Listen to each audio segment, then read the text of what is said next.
ओम शांति। 27 जुलाई 2022 के ईश्वरीय महावाक्य। पहले सुनते हैं मुरली के मुख्य पॉइंट्स।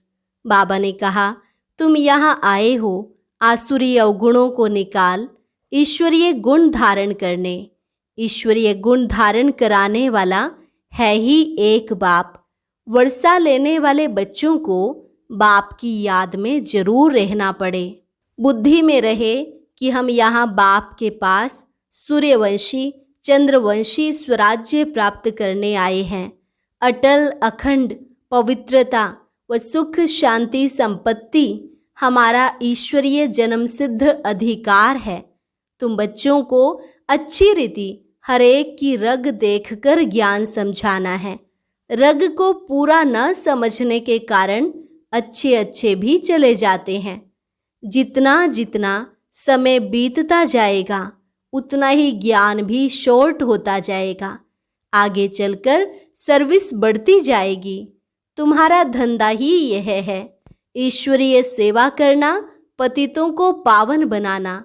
ज्ञान यज्ञ यह एक ही है, बाकी सब तो मेटेरियल यज्ञ हैं। इस रुद्र यज्ञ में सारी पुरानी सृष्टि अब स्वाहा हो जाएगी। फिर विनाश के समय सभी को स्वतः वैराग्य आएगा। जो अच्छी रीति पुरुषार्थ करेंगे वही फिर नंबरवार सुख धाम में आएंगे। इस दुख धाम को अब भूलते जाओ और सुख धाम को याद करते रहो। तुम अभी जीते जी सुख धाम स्थापन करने वाले बाप के बने हो, उनसे वर्षा ले रहे हो, तो ऐसे बाप को जरूर याद करना है। और लास्ट में बाबा ने कहा, अब आत्म अभिमानी बनने की मेहनत करो। अमृत वेले के समय अपने को आत्मा समझ बाप को याद करते रहो तो तुम्हारी आत्मा पर जो कट चढ़ी हुई है वह साफ हो जाएगी। और अब सुनते हैं महावाक्यों को विस्तार से। मुरली का सार। मीठे बच्चे, तुम्हें अब आसुरी अवगुण निकाल ईश्वरीय गुण धारण करने हैं। बाप से अपना 21 जन्मों का स्वराज्य लेना है। प्रश्न, बाप की कौन सी एक्ट चलती है जो तुम बच्चों की भी होनी चाहिए? उत्तर, बाप की एक्ट है सभी को ज्ञान और योग सिखलाने की। यही एक्ट तुम बच्चों को भी करनी है। पतितों को पावन बनाना है। तुम्हारा धंधा ही है रूहानी सर्विस करना। कोई कोई बच्चे शरीर छोड़कर जाते हैं, फिर नया शरीर ले यही मेहनत करते हैं। दिन प्रतिदिन तुम्हारी सर्विस बढ़ती जाएगी। गीत ओम नमो शिवाय। ओम शांति। यह गीत यहाँ शोभता है क्योंकि यह ऊंचे से ऊंचे शिव बाबा की महिमा है। रुद्र बाबा नहीं, शिव बाबा। शिव व रुद्र बाबा सही है, फिर भी शिव बाबा कहना अच्छा लगता है। तुम भी शरीर ले बैठे हो। बाप ब्रह्मा द्वारा समझा रहे हैं, नहीं तो शिव बाबा बोल कैसे सके? वह चैतन्य है, सत्य है, ज्ञान का सागर है। जरूर ज्ञान ही सुनाएंगे। अपना परिचय देना यह भी ज्ञान हुआ। फिर रचना की आदि मध्य अंत का ज्ञान अर्थात समझानी देते हैं। इसको भी ज्ञान कहा जाता है। किसको समझाना यह ज्ञान देना है, सो भी ईश्वर के लिए समझाना ज्ञान है। सो तो ईश्वर ही खुद परिचय देते हैं। अंग्रेजी में भी कहते हैं फादर शोज सन। बाप आकर अपना और सृष्टि के आदि मध्य अंत का परिचय देते हैं। ऋषि मुनि आदि सब कहते थे हम रचयिता और रचना को नहीं जानते हैं। अभी बाप ने समझाया है तो समझा जाता है। यह ज्ञान कोई दे नहीं सकते। जिस ज्ञान से मनुष्य ऊंच ते ऊंच पद पाते हैं, जरूर ऊंच ते ऊंच पद है ही देवी देवताओं का। अब तुम बच्चे जानते हो अटल अखंड पवित्रता सुख शांति संपत्ति ही हमारा ईश्वरीय जन्म सिद्ध अधिकार है जो फिर से ले रहे हैं। ईश्वरीय जन्म सिद्ध अधिकार सुख धाम और आसुरी जन्म सिद्ध अधिकार यह दुख धाम है। रावण द्वारा हम पतित बनते हैं। रावण से वर्षा मिलता ही है पतित बनने का। फिर पतित से पावन एक परमात्मा राम ही बनाते हैं। यह किसको पता ही नहीं कि रावण आधा कल्प का पुराना दुश्मन है भारत का। कहते हैं राम राज्य चाहिए, अर्थात यह रावण राज्य है, परंतु अपने को पतित अथवा रावण समझते नहीं हैं। अब यह आसुरी संप्रदाय बदल दैवी संप्रदाय बन रही है। तुम यहाँ आते ही हो आसुरी अवगुणों को निकाल ईश्वरीय गुण धारण करने। ईश्वरीय गुण धारण कराने वाला बाप ही है। तुम जानते हो अब हम आए हैं बेहद के बाप से अपना फिर से जन्म सिद्ध अधिकार 21 जन्मों का स्वराज्य लेने। यहाँ बैठे ही हैं सूर्यवंशी चंद्रवंशी स्वराज्य प्राप्त करने। जो स्वराज्य तुम कल्प कल्प प्राप्त करते आए हो, गंवाते हो फिर पाते हो। यह तो बुद्धि में रहना चाहिए। अब हम बाप से वर्षा लेते हैं। वर्षा लेने वाले बच्चों को बाप को याद करना पड़े, यह तो बुद्धि में आना चाहिए। हम माता पिता के सम्मुख बैठे हैं वर्षा लेने के लिए। वह ब्रह्मा मुख से हमको सुनाते हैं। जो गोद लेते हैं वह जरूर ब्राह्मण कहलाएंगे। यह ज्ञान यज्ञ है। फिर यज्ञ कहो व पाठशाला कहो, एक ही बात है। जब रुद्र यज्ञ रचते हैं तो पाठशाला भी बना देते हैं। एक तरफ वेद शास्त्र आदि, एक तरफ गीता, एक तरफ रामायण आदि रखते हैं। जिनको रामायण सुनना है वे उनके तरफ जाकर सुने, जिसको गीता सुनना है वे उनके पास जाकर सुने। यह रुद्र ज्ञान यज्ञ है जिसमें सब कुछ स्वाहा होना है। सृष्टि का अंत है तो सभी यज्ञों का भी अंत है। ज्ञान यज्ञ तो एक ही है, बाकी जो अनेक प्रकार के यज्ञ हैं वह है मैटेरियल यज्ञ, जिसमें जौ तिल आदि सामग्री पड़ती है। यह है बेहद का यज्ञ। इसमें यह सब स्वाहा हो जाएगा, फिर से नई पैदाइश होती है। वहाँ दुख देने वाली चीज कोई होती नहीं। यहाँ तो कितना दुख है, बीमारियां आदि कितनी वृद्धि को पा रही हैं।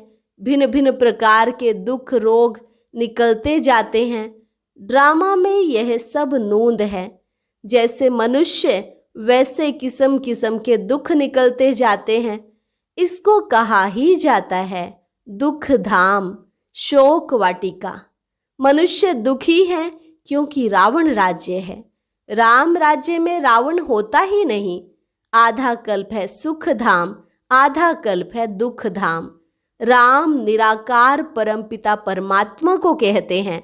एक है रुद्र माला निराकारी आत्माओं की, और फिर विष्णु की माला बनती है साकारी, वह तो राजाई की है। फिर वहां नंबरवार राज्य करते हैं। यह तुम बच्चों को अच्छी रीति समझना और समझाना है। जितना जितना समय बीतता जाएगा उतना उतना ज्ञान शॉर्ट होता जाएगा। इतना शॉर्ट में समझाने के लिए बाबा युक्तियां रच रहे हैं। विनाश के समय मनुष्यों को वैराग्य आएगा। फिर समझेंगे कि बरोबर यह वही महाभारी महाभारत की लड़ाई है। जरूर निराकार भगवान भी होगा, कृष्ण तो हो नहीं सकता। निराकार को ही सर्व का पतित पावन, सर्व का सद्गति दाता कहा जाता है। यह टाइटल कोई दे नहीं सकते। बाबा ने यह भी समझाया है पवित्र देवताएं कभी अपवित्र दुनिया में पैर नहीं रखते। तुम लक्ष्मी से धन मांगते हो, परंतु लक्ष्मी कहाँ से लाएगी? यहाँ भी मम्मा बाप से धन लेती है। यहाँ सरस्वती साथ ब्रह्मा है, वहाँ भी दोनों जरूर चाहिए, निशानी चाहिए। कहाँ से धन मिलता जरूर है, इसलिए महालक्ष्मी की पूजा होती है। उनको 4 भुजाएं देते हैं, टांगे तो इतनी देते नहीं। रावण को 10 मुख देते हैं, टांगे तो नहीं देते हैं, तो सिद्ध होता है ऐसे मनुष्य होते नहीं। यह है समझाने के लिए। जब कोई का पति मरता है तो उनकी आत्मा को इनवाइट किया जाता है, परंतु आए कैसे? ब्रह्मा के तन में आती है, बुलवाया जाता है। यह रस्म रिवाज ड्रामा में नोंधी हुई है। फिर जो होता है वहाँ आत्माएं आती हैं, आत्मा को बुलाकर उनको खिलाते हैं। यहाँ बाप तो खुद आकर तुम बच्चों को खिलाते हैं। तो अब तुम बच्चों का धंधा ही यह सर्विस का हुआ। शरीर छोड़कर फिर कहाँ जन्म ले, फिर मेहनत करते हैं। तुम्हारा है ही पतितों को पावन बनाने का धंधा। आगे चल देखेंगे कैसे सर्विस बढ़ती है। कल्प पहले भी ऐसे हुआ था, वही रील है। तुम बच्चे जानते हो जो कुछ होता है कल्प पहले मुआफिक। बाप भी ज्ञान और योग सिखलाने की वही एक्ट करते हैं जो कल्प पहले की है। इसमें जरा भी फर्क नहीं पड़ सकता है। यह ड्रामा है ना। हम आत्माएं घर से आती हैं, मनुष्य तन धारण कर पार्ट बजाती हैं।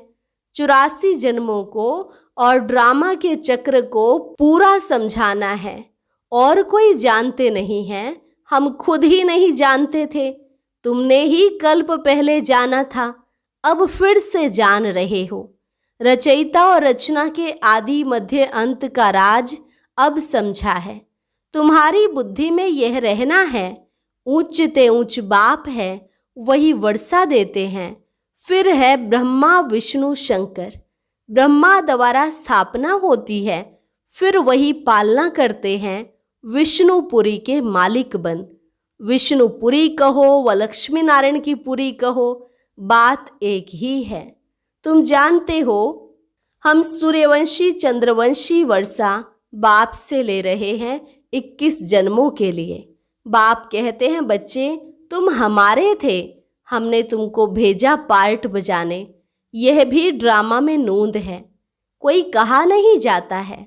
यह भी तुम समझते हो, जो अच्छी रीति पुरुषार्थ करेंगे वह फिर नंबरवार सुख धाम में आएंगे।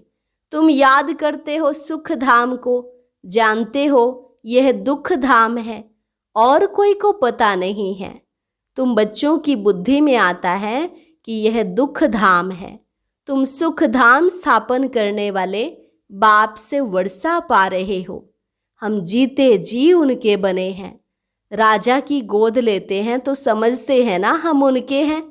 पहले भी लौकिक फिर दूसरा भी लौकिक ही संबंध रहता है। यहाँ अलौकिक और पारलौकिक हो जाता है। तुम जानते हो अभी हम राम के बने हैं, बाकी तो सब रावण के कुल के हैं। एक तरफ वह, दूसरे तरफ हम हैं। आत्मा समझती है बरोबर मैंने 84 जन्म पूरे किए हैं। मैं आत्मा एक पुराना शरीर छोड़ दूसरा नया लेती हूँ। पुरुषार्थ कर रहे हैं ज्ञान सागर पतित पावन सदगति दाता बाप द्वारा। वह इस ब्रह्मा द्वारा पढ़ाते हैं। पढ़ती आत्मा है। आत्मा में ही बैरिस्ट्री आदि के संस्कार रहते हैं ना। आत्मा बोलती है ऑर्गन्स द्वारा। तुमको आत्म अभिमानी बनने में बड़ी मेहनत लगती है। बाप राय देते हैं अमृत वेले का समय मशहूर है। उसी समय अपने को आत्मा समझ बाप को याद करते रहो तो तुम्हारी आत्मा पर जो कट लगी हुई है वह साफ हो जाएगी। यहाँ तुम बाप की याद में बैठते हो और कोई तकलीफ की बात नहीं है। जैसे बच्चा बाप को याद करता है, यह है बेहद का बाप। वह आत्मा शरीर को याद करती है। अब तुम आत्मा अपने बाप को याद करती हो। बाप कहते हैं मैं बेहद का बाप हूँ तो जरूर बेहद का सुख दूंगा। कल्प पहले भी दिया था। बरोबर भारत विश्व का मालिक था, दुश्मन आदि कोई नहीं था। अभी तुम सुख धाम के मालिक बन रहे हो। जो तुम स्वर्ग के लायक थे अब नर्क के लायक बन पड़े हो। फिर स्वर्ग के लायक बनाने बाप आए हैं। पहले निराकार शिव की जयंती, फिर गीता जयंती होती है। शिव बाबा जब आते हैं तब भगवान वाच होता है, तो गीता की भी जयंती हो जाती है। बाप ने आकर जो सुनाया उसकी फिर गीता बनी। यह भी तुम बच्चे जानते हो कि रावण किसको कहा जाता है। अब इस रावण राज्य का विनाश होना है, मौत सामने खड़ा है। कल्प पहले भी यह दुनिया बदली थी। कितनी अच्छी रीति समझाया जाता है। मेहनत है, घर गृहस्थ में रहते कमल फूल समान पवित्र रहे। फिर साथ में यह कोर्स उठाओ, टीचर से पूछो। कोर्स तो बड़ा सहज है। घर में रहते मुझे याद कर, रचना के आदि मध्य अंत को जानो। 7 रोज समझने वाले भी कोई निकलते हैं। हर एक मनुष्य की रग देखी जाती है। देखा जाता है इनकी लगन बहुत अच्छी है, तड़फते हैं। हम बाबा का ज्ञान तो सम्मुख सुने, उनकी शक्ल वातावरण से समझ सकते हो। रग को पूरा न समझने के कारण अच्छे अच्छे भी चले जाते हैं। कहते हैं 7 रोज टाइम नहीं है, क्या करें। कोई कहते हैं दर्शन कराओ। बोलो पहले आकर समझो, किसके पास आए हो। परम पिता परमात्मा से तुम्हारा क्या संबंध है। ब्रह्मा कुमार कुमारी तो तुम भी ठहरे ना। शिव बाबा के पोत्रे सो ब्रह्मा के बच्चे हो गए। बाप स्वर्ग का रचयिता है तो जरूर वर्षा देता होगा, राजयोग सिखलाता होगा। समझाकर फिर लिखा लेना चाहिए। एक दिन में भी कोई अच्छा समझ सकता है। ऐसे तीखे निकलेंगे जो बहुत गैलप करेंगे। अच्छा, मीठे मीठे सिकिल थे बच्चों प्रति, मात पिता बाप दादा का याद प्यार और गुड मॉर्निंग। रूहानी बाप की रूहानी बच्चों को नमस्ते। रूहानी बच्चों की रूहानी बाप दादा को नमस्ते नमस्ते, गुड मॉर्निंग। धारणा के लिए मुख्य सार। पहली पॉइंट, अमृत वेले उठ, बाप को प्यार से याद कर आत्म अभिमानी बनने की मेहनत करनी है। याद के बल से विकारों की कट उतारनी है। घर गृहस्थ में रहते कमल फूल समान बनने का कोर्स उठाना है। हर एक की रग अथवा लगन देखकर ज्ञान देना है। वरदान, शिक्षक बनने के साथ रहम दिल की भावना द्वारा क्षमा करने वाले मास्टर मर्सीफुल भव। शिक्षक बनने के साथ रहम दिल की भावना द्वारा क्षमा करने वाले मास्टर मर्सीफुल भव। सर्व की दुआएं लेनी हैं तो शिक्षक बनने के साथ साथ मास्टर मर्सीफुल बनो। रहम दिल बन क्षमा करो तो यह क्षमा करना ही शिक्षा देना हो जाएगा। सिर्फ शिक्षक नहीं बनना है, क्षमा करना है। इन संस्कारों से ही सबको दुआएं दे सकेंगे। अभी से दुआएं देने के संस्कार पक्के करो तो आपके जड़ चित्रों से भी दुआएं लेते रहेंगे। इसके लिए हर कदम श्रीमत प्रमाण चलते हुए दुआओं का खजाना भरपूर करो। स्लोगन, जिनकी झोली परमात्मा दुआओं से भरपूर है उनके पास माया आ नहीं सकती। जिनकी झोली परमात्मा दुआओं से भरपूर है उनके पास माया आ नहीं सकती। अच्छा, और आज यज्ञ के आदि रत्न आदरणीय मनमोहिनी दीदी जी के व्यक्तित्व पर एक बहुत अच्छी वीडियो बनाई गई है। सभी भाई बहनें जरूर देखें।